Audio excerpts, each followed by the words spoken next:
We all have our separate passions, right? And I don't think AI and the machines can really get into the nuances of who we are as people and individuals. And I think we will seek out things that talk to those parts of our personality. And I think there'll be platforms that will serve that. Hi, I'm Belden Mankus. Welcome to The Purposeful Strategist, the podcast that shifts the conversation about purpose and strategy from what organizations should do to what business leaders actually are doing and what they've learned along the way.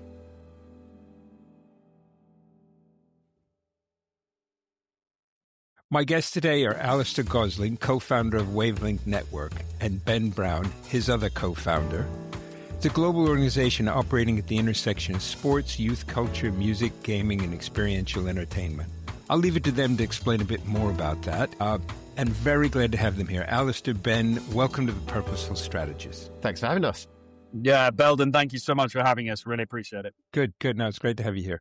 So I just wonder if you could start us off. Tell us how, what do each of you do? Two co-founders, how does that all split up? Yeah, no worries, Belden. Helpful maybe just to give you some background here. Yeah, so I'm Alistair Gosling. I, 30 years ago, founded a TV distribution business, content business, focused around adventure sports and extreme sports and some other lifestyle areas, selling content to broadcasters around the world and working with lots of producers, now would be probably called creators. And we built that business. Then mid-20s, I had the slightly lunatic idea that we could actually launch a full-fledged 24/7 TV network. And we spent about a year and a half looking for funding and eventually met with an incredibly visionary guy called Mark Schneider, who was the chief exec of UPC, Europe's largest cable company. And literally in the first conversation, they were looking at funding a collection of new channels for across Europe. And he backed us. And a year later, we raised a huge amount of money. And a year later, we were launching the channel out of Holland as a start point country-wise. And it went on to launch in 68 countries.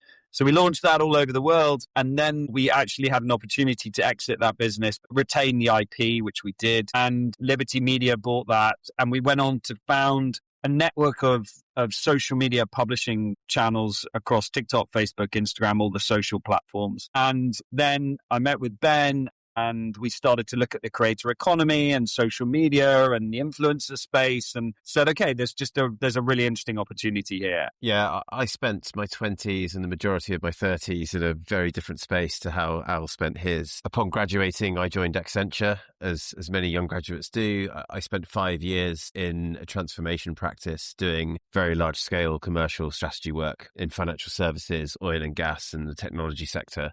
So that was a sort of good bedding in the early part of my career into the consulting industry. I do often joke that the cliches of that industry do apply, but actually it's not a bad place to start your career, right? You get a good grounding in a lot of different areas of business. You get a good underpinning for how operations work, how finance works, how strategy works, and all of those kinds of things. I then spent 2 years in a mergers and acquisitions team in the Big Four. So I was actually at EY, formerly Ernst & Young, working primarily for private equity and corporate clients on both buy and sell side of, again, very, very large transactions. So being part of large teams, all that kind of thing. I guess during that period in my career, I was maybe agitating for a slightly different trajectory. And my passion point really was the entertainment industry, music, sport. And through a kind of convoluted way, I would say, but very deliberate way, I managed to get a role at Universal Music Group. And this is going back, 12, 13 years or so. The music industry was where broader media is now. It was very, very disrupted in a very, very fast way by technologies. And the sort of general vibe that we're seeing in media feels very familiar to me because that is exactly what the music industry went through. And my role in that business was to find commercial innovation and find new revenue sources from their asset base. So I sat in sort of group corporate HQ, if you like, across all of Universal's assets. And our job was to monetize those assets through B2B channels, i.e. brand partnerships. So that was a really exciting role in a really exciting business. And it was really closely aligned with my passion points. So I guess from a career perspective, it finally felt like I'd arrived somewhere. So spent a number of years in that business. I then joined Spotify in 2017. I ran the technology vertical from a partnerships perspective. And this was me migrating from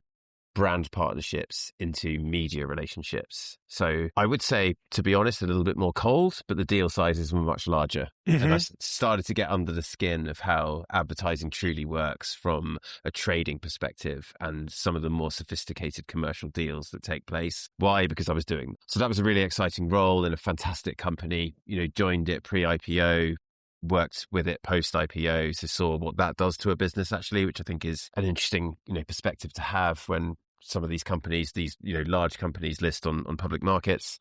I then left the business just before COVID, which was, I would say, unplanned in terms of the timing of everything that happened in 2020. And that, truthfully, accidentally, if you like, kickstarted my journey in the entrepreneurial space. Probably was a scratch I had to itch, but it wasn't something that I'd laid out a master plan to go after. I built a small agency business in the youth culture space, quite focused on gaming, which was natural coming out of the COVID space, but very, very innovative around content creators and social media platforms and how we use those in service of brand partners. And so architected some pretty significant deals in that space with large advertisers and games publishers, and ultimately exited that business a couple of years ago, about 3 years ago, by which time I'd got to know Al, and him and I were closely aligning our philosophies on the media space. And that's where, our connection started, and, our professional and personal relationship kind of grew from there.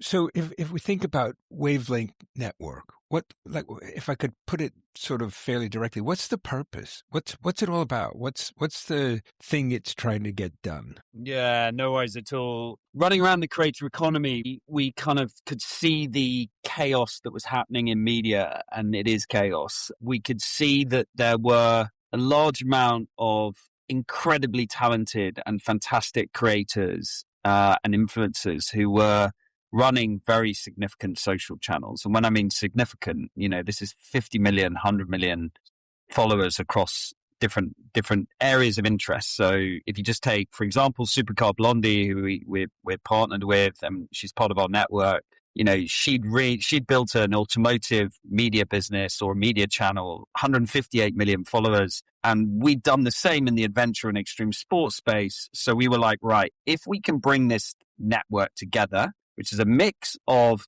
publishing channels, which are social channels that are just out there publishing content, and creator channels, you create, basically to a degree, it starts to look like Sky on social, but some of the channels are very led by individuals, right, in the social space. And then we can commercialize this. And so that's what we started out to do. And we've now got to a point where we're at, across all the channels we've got, we're at about 320 million followers across the different platforms. And we're covering different genres, whether it's adventure travel, whether it's adventure and extreme sports, whether it's automotive. And so we're running this network and building that out and working with some incredibly talented people. And the next phase will probably be starting to develop, really, when we're in this at the moment, develop IP. What are the formats we can develop, especially looking at micro dramas, vertical dramas, that type of thing, which is a new format that's really coming in like a juggernaut in this space as well. You talked about publishers and creators, if I kind of got it right. And so just help me out in case somebody pokes me in the stomach and says, what's the difference? No problem. So, and obviously a publisher in the old school media world would be somebody who publishes magazines, right? In the social world, it is somebody who will run a social media channel, a social publisher, where they have a brand at the top of their Facebook or TikTok or Instagram channel, right?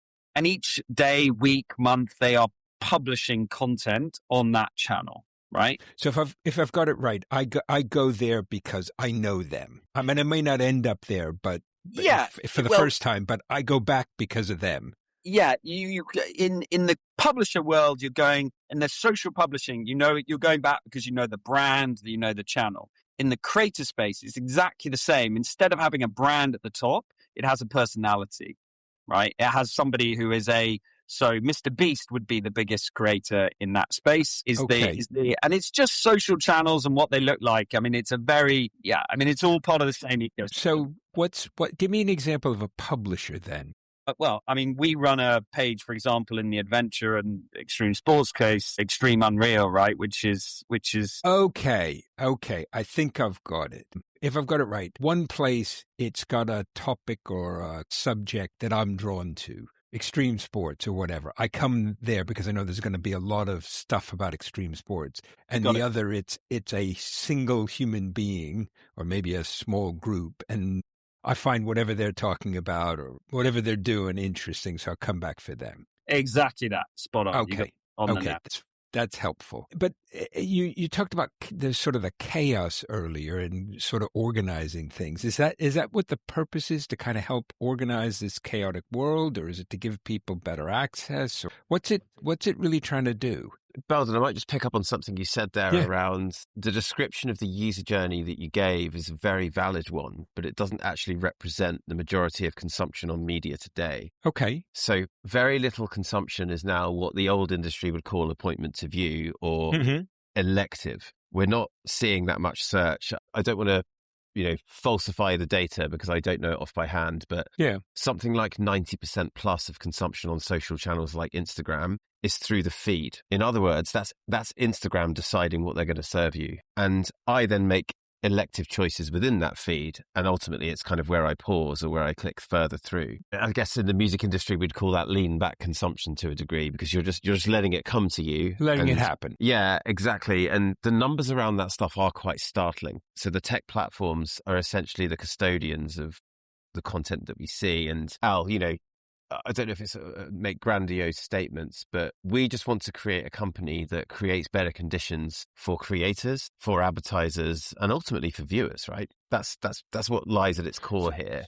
We don't think that everything should just sit behind an algorithm in Silicon Valley. Right. So is the idea that you're going to come up with something that for example, instead of going to Instagram and kind of letting it happen, I'm going to go to Wavelength and let it happen because what you've got there is different? Or are you like a layer between the publisher, the creator, and Instagram and whatever else? It's not in our designs to build our own platform per se. What we are trying to do is build a company that's diversified across the platforms that are prevalent today. Our belief is that largely through corporate greed, there will be conditions created now for new platforms to emerge that serve particular communities, and our belief is that we should have a presence on those as they emerge and as they develop. But TikTok is 8-9 years old, and now it's seemingly indispensable as well, despite what Mr. Trump may or may not do on that front, right? So we believe that other platforms will emerge that service particular communities, which is why our philosophy is to have verticalized, specialized communities built out that are led by creators because their audiences trust them. Why? Because they're real people who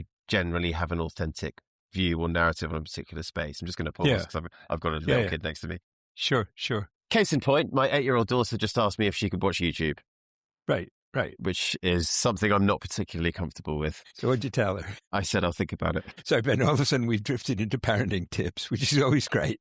I just wanted to make that point around the vision piece because what we see is an industry that's really in turmoil, and there are very, very skilled people who aren't getting value for their skills. And that's across board. You could take that across, creators and commercial people, but look at media organizations right now and what they're doing. It's scary stuff. And we just want to build a company that's insulated against some of these challenges.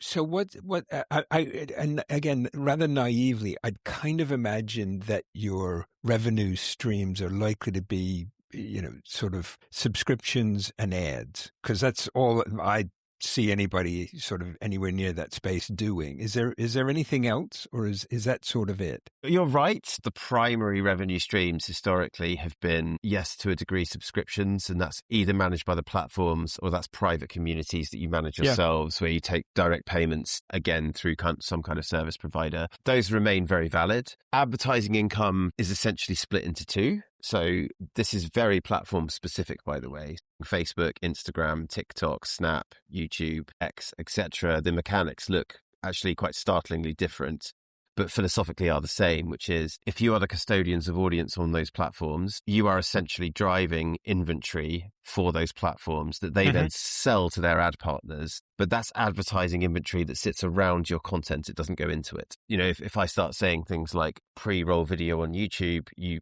will know what I mean because that's the video that's served to you before you watch something.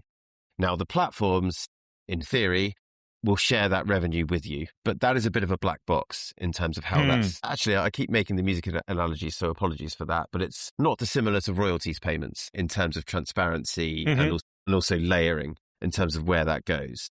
There's a whole ad tech industry sitting behind some of this stuff where there's layers of margin all over the place. So that's one where this advertising revenue splits into two. The other one is brand partnerships, which many people have different definitions for, but ultimately it's advertisers more closely integrated into the output of that media company. So if it's a traditional web-based publisher, that might be, editorial feature, might be some video content, and then some of the other content around that. In our world, it's often product placement led, or what we like to call kind of program led, where we identify a particular comms pillar that we can then deliver a whole range of programming against. These things will all be very familiar to old school media people, right? It's not that different. It does probably fit under the umbrella of brand funded entertainment. But I think what's quite interesting is if you look at the economics of a creator, i.e. an individual who's built their audience, the successful ones, their brand partnership revenue tends to exceed that of their platform revenue, i.e. that's shared by the platforms. But then there's up to 20 different revenue streams that they're tapping into. And it can be anything from, mailing lists and newsletters, through to licensing deals, through to traditional stuff around likeness and image. There's a whole raft of diversified revenue that we've built in our company and that creators are building. So in short, it's not just two, it's, 12 to 20 different things that you can tap into, but they are sort of not mutually exclusive, right? They all sort of feed off each other. And it seems to me, in the sort of creator side of it, you mentioned there's some huge names. That are almost sort of a universe in and of themselves. But is that who you're trying to do business with and sort of get into your network? Or are you looking more for creators who have a bit of a following, but are sort of struggling to kind of figure out, how do I make money out of this? What do I do with it? Where's the sweet spot for you in that? The real sweet spot is when we find a creator or a publishing page that's at scale already. Right. And they are on that journey. There's so many hours in the day. And so we're focusing our time. I suppose in a perfect world, we're really chasing some of the bigger creators who are looking for commercial support and looking for advice and development of IP and commercialization and longer term brand deals. And, and that's exactly where, and also exit, right? In terms of if you have one of these channels and one of these creators on their own, it's very, very hard to create equity value and exit value. And so that's, for example, that's really going back to, we mentioned Supergirl Blondie, they are really looking at this and going, okay, how do we create an exit here? And actually, if you bring a collection of these together into one group, that creates that opportunity. Whereas on your own, very, very, very tough. And we're the same. We run our own pages and own our own pages. So we're part of that. And that's getting a really good pickup and really good traction. So that's the objective of where we're heading. Yeah, Ben, go ahead. Also, not to dance around the strategic sort of thread, but any talent-led business has to have some flexibility in its strategic thinking, right? Because any individual creator represents a different set of challenges or a different set of goals that they might have. What we're trying to do is we're trying to create the conditions where creators can do what they do best. And to borrow some old school media parlance, we believe that the next great entertainment formats, actually extending into the sports landscape as well, will probably come from right now, probably teenagers sat in their bedroom making content. They will create the next great formats. And I think that's what's changed in terms of how IP is originated. And that's something that we're looking to bring. We do really understand the value of brand and IP. And that's ultimately what we think will underpin the value of our business, but therefore the creators that we bring into it and, how they represent it. But to give you practical examples, if you brief out traditional producers opportunities to make content, whether that's for brands or otherwise, they often reply back with, well, what's the development budget? I need 10 grand, 15 grand or whatever the number. If you brief out creators, typically, being slightly facetious, of course, but they respond with, here's my ideas. I've already road tested them with some content on my channels. And this is what the analytics from the platforms came back and told me. So I've tweaked the ideas slightly and this is the format I'm now developing.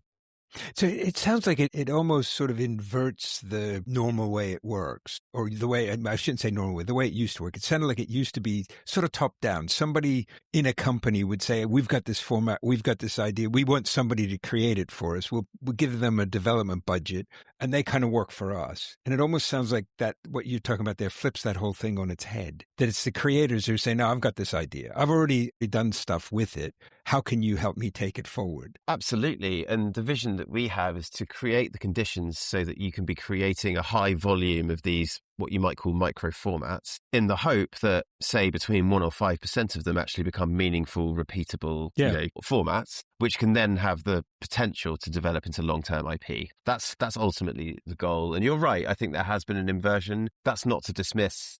There's obviously still a degree to which original programming still happens in the same way, and there will always be a role for that. But if you're giving advice to a young person entering the industry, that's becoming less. It's let's just say this: it's harder to plot a path to that than it is to the model that we're proposing. It's more of a potluck thing. So it sounds like you've got, if I've got it right, you've sort of got some publications, some content that's part of Wavelength, that's sort of part of what you're doing. And then you've kind of got this idea of this sky of social. What's the balance in the business right now between those two? Like any good journalist, you've picked up on the soundbite. I don't really see it as any different because we're running a collection of channels. Right. In the adventure sports space already. So we have multiple channels in that genre. Yeah. And then you start to layer on different interest areas and passion points, whether that's beauty, fashion, whatever it may be, automotive, etc. And so it's just natural expansion. So I don't really see a differentiator or a difference between whether it's a channel, a creator. It is all content. And I mean, I think the other thing to understand here is, and I'm slightly coming back on it, but the eyeballs have shifted, right? So in the days, I mean, if I ask my 16-year-old son, what does he think about ITV? The answer is, what's ITV? You've really got old school TV over here just going, and it's still big business, don't get me wrong. And then in the center, you've got these streaming platforms, Netflix, the longer form, Prime, et cetera, et cetera. And then over here, you have social, central around YouTube, and just the younger eyeballs. And this is where it's also leading into this thing called microdramas, which are short form dramas broken down into 1-minute segments. So instead of watching a 3 hours of drama or whatever it might be, it's broken down into segments of 1 minute, 2 minute, 3 minutes, and you get 150 episodes, and you can just swipe through them in the same way that you swipe on social. Which is quite interesting. I guess the bit I'm not getting, and maybe it's just because I'm sort of, my head's too stuck in an old paradigm, but I get social, and I get that I might decide to go to YouTube and, search for something or just see what's showing up, or go to Instagram and sit there for a while. But if I wanted to find Wavelength, would I find you anywhere, or is it just, we have certain channels that show up in social media? So we're not a consumer facing brand, right? Extreme is a consumer facing brand. Supercar Blondie is a consumer facing. But Wavelength isn't. But Wavelength is a corporate branding that we're using as a vehicle. So that's we're not running Wavelength channels, for example. Okay. And if I were a teenager, which I'm not, sitting in my bedroom, and I had some idea, how would I find you? How would you find me? How does that all come about? So what's the development? Yeah, so we will naturally, if you're a teenager, maybe you followed Unreal or Extreme on socials, and so we are posting content on a daily basis.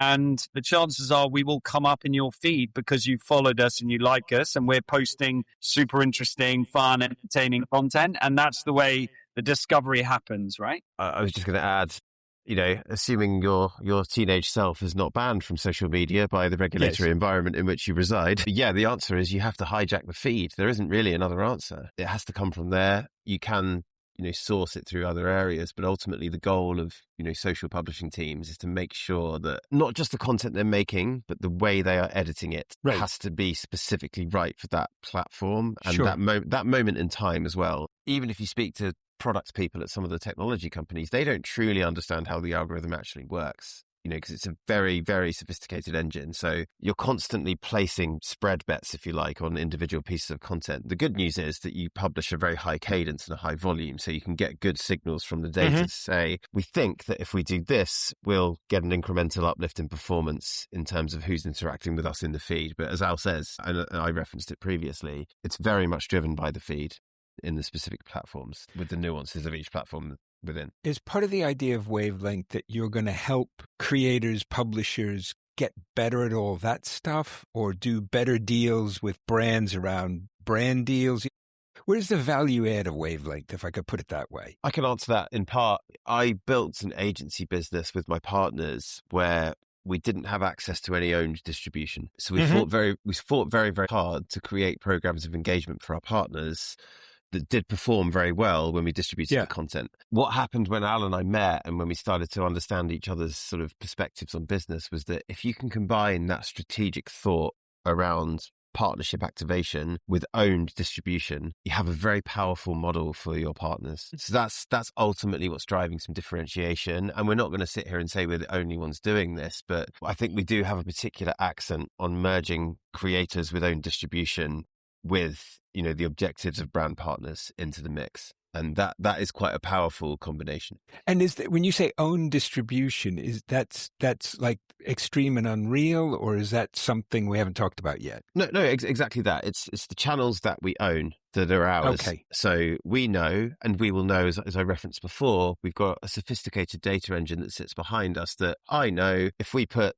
this video that we've just made now onto our channels, we have a fairly robust forecasting ability to know that it will do X amount of performance. If we then bring creators into that mix, you've diversified the platform mix. Just to give you a very simple illustration, and all the major platforms support collaboration posts, the three of us could do a collaborative post. We would then align that with one of our channels and do a wider collaborative post, and that would boost its reach. And to add, probably from my side, I think it sits as well as bringing in tier one long-term brand partnerships, right? So a lot of these people are operating off smaller one-off campaign opportunities with brands. What we're driving is looking at how do you build in a campaign over 12 months and a longer-term partnership at scale with tier one partners.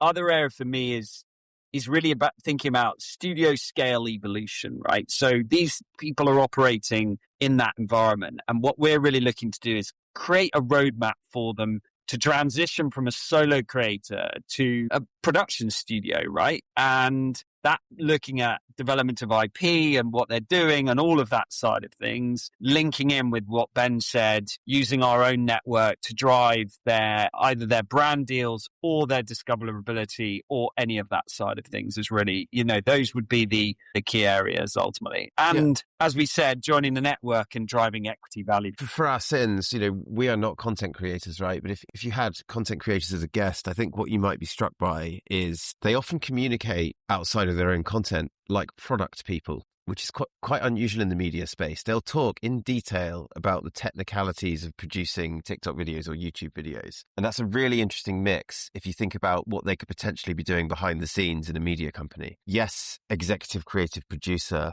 but also into the weeds of channel mechanics and distribution. And we think that's really interesting as a sort of evolution of the space because, in the old TV world, there was quite a bit of a separation there, right? Between the talent, in inverted commas, and then the people who are making sure that stuff ends up on our screens. We're seeing a kind of folding into these ultimately new types of executive that are going to emerge in this space. Neither of you have said this, and maybe because it's just not right.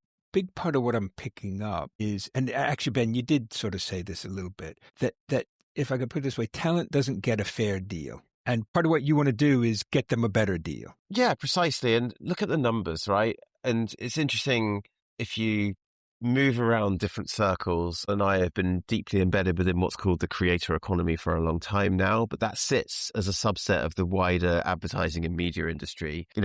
People talk about the death of Facebook and how Meta's finished, etc. I know they've just written down $80 billion in capex on their VR escapades, but that's a different thing.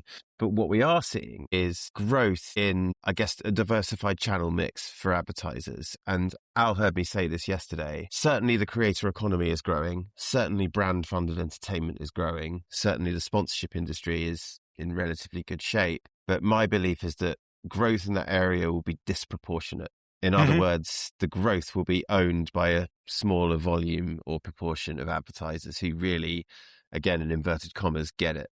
I still think the Google and Meta train will rumble on from a paid advertising perspective. But that pie, I think it comes from certain visionary advertisers who, and we can already see the moves being made, right? I mean, when Unilever makes moves, people take notice. And the Unilever CEO has recently committed, I think, 50% of their ad spend into kind of the creator-led channel. Now, we have a lot of discussions with brands around this very topic, and the brand that always resurfaces as the kind of gold star is Red Bull. But most advertisers sit there and say, oh, but we could never do that. But actually, with the economy that we're now in, there is a pathway to do that. And you don't need to do it to the extent that Red Bull do, but you can. And we're starting to see this, aren't we, Al, where advertising partners are asking us to help them developing a publishing editorial narrative, POV, or whatever you want to call it. That's really exciting. And we think creators can play a really meaningful role in that, which is a transition from where, again, I don't want to be unkind, but the industry at the moment is very transactional. It's very RFP led. And in any media business, if you're speaking to your investors, you don't just want to be relying on RFP inbound. You want to have integrated multi-year deals. So that's what we're trying to get to.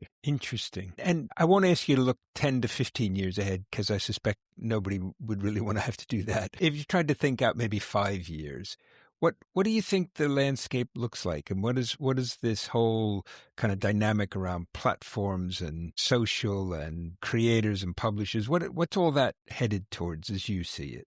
I'm honestly not sure. I think one thing I mentioned earlier was we do think that some new platforms will emerge, probably not on the sort of homogenous scale of what we've seen before, but we all have our separate passions, right? And I don't think AI and the machines can really get into the nuances of who we are as people and individuals. And I think we will seek out things that talk to those parts of our personality. And I think there'll be platforms that will serve that.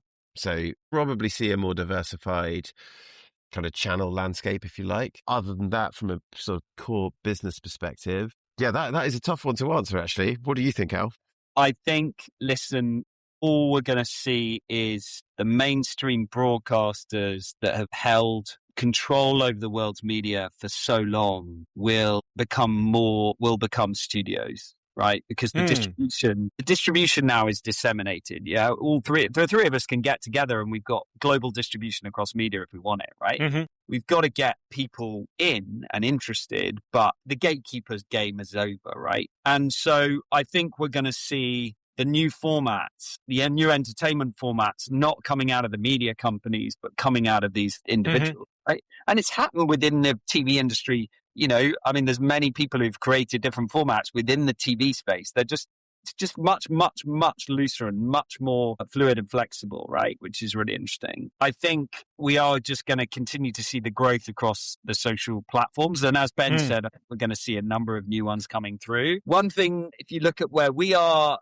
and where we'd like to get to, is if we end up with 10 creators at 100 million followers each, giving you 1 billion followers, that starts to get quite interesting. And that actually is now very much a reality.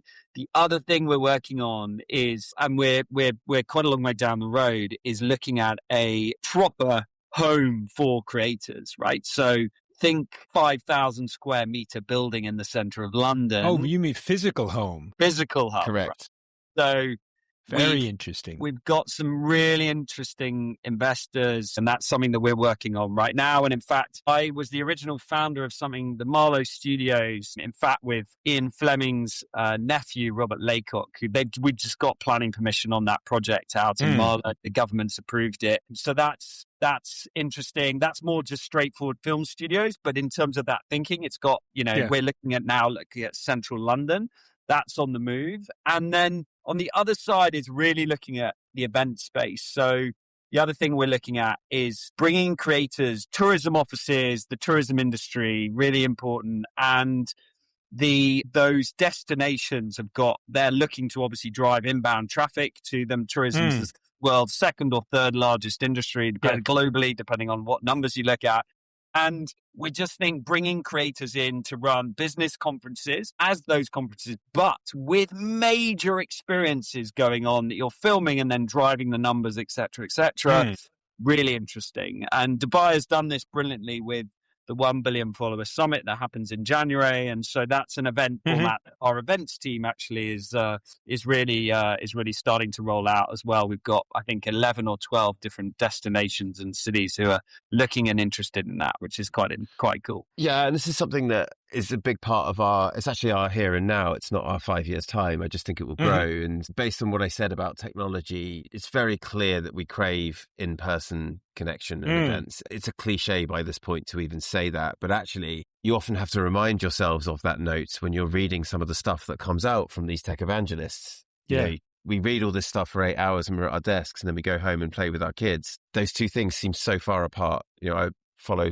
Tom Goodwin, for example, who's brilliant at this. And he's firmly of the view that no one in Silicon Valley actually really understands the real world at all. And he makes some pretty compelling points around that. Yeah. But our philosophy from an output perspective is creators to a degree are very commoditized by agency partners and advertisers. And that's not fair. So one thing to do, and one thing that's really striking, guess what? Creators are people and they really like doing cool stuff. So if you can create the conditions where they can come together and do cool stuff, what you will also find in the creator population is that, sure, they're competitive, but they're very collaborative. And when I mentioned earlier that they talk and think like product people, they recognize the value in crossover audiences. So they might be on a business-focused podcast like this, but they would recognize the value in that because they're reaching net new audiences, and there would be a respective mutual recognition from the other side. And so in real life stuff is very, very powerful for that. But in real life stuff is very capital intensive, of course. So we're trying to get access to those larger budgets so you can do this stuff on a bigger scale. And it's very, very important to how our model works. And we think it's going to become more valuable in the future. Well, let me, if you don't mind, thank both of you for coming and certainly sharing with me a bit of a tutorial in a part of the economy that, as you could probably tell from some of my questions, isn't the heartland of where I spend my time, but it's been particularly interesting because of that. Well, Belden, just quickly, given your knowledge of your audience, what is it they would like to know from a business like ours, if anything? I think it'd have to be pretty quick, but the way I might put it is, how do you guys actually make money? And how do you turn that into making the world a better place? Yeah, I think, first of all, on the making the world a better place, we are just trying to drive whatever content we look at is just reasonably good, entertaining, inspiring content. How do we make money? We make money through advertising, marketing, the network, and ticket sales for experience. I mean, there's a whole different remits, IP, licensing, merchandising, all of that, which we haven't drilled into. But that's obviously, in terms of the key drivers. Ben, anything to add? No, like I said, it's a diversified revenue mix, but ultimately the goal of the company is to build intellectual property. And that, as Al just said, that spins off all sorts of licensing, but also has a different kind of valuation to what media companies are currently getting. And we think they deserve better. So that's part of the driving force. Dynamite. Anything else you'd like to share that we haven't touched on? No, I think it's super interesting interview. Really enjoyed it. Thank you so much. And, no, thank you. And the media world that we're running around in, and the real estate and experiential side of things to a degree it's pretty fascinating. It's very dynamic, and thank you very much again. No, thank you for joining us. Thank you for joining us for this episode of The Purposeful Strategist. In addition to being available on our website, you can find us on Apple Podcasts, Spotify, and Google Podcasts. If you enjoyed this episode, please do follow us and leave us a 5-star review. It helps others find the podcast. Thanks again, and join us soon for the next episode of The Purposeful Strategist.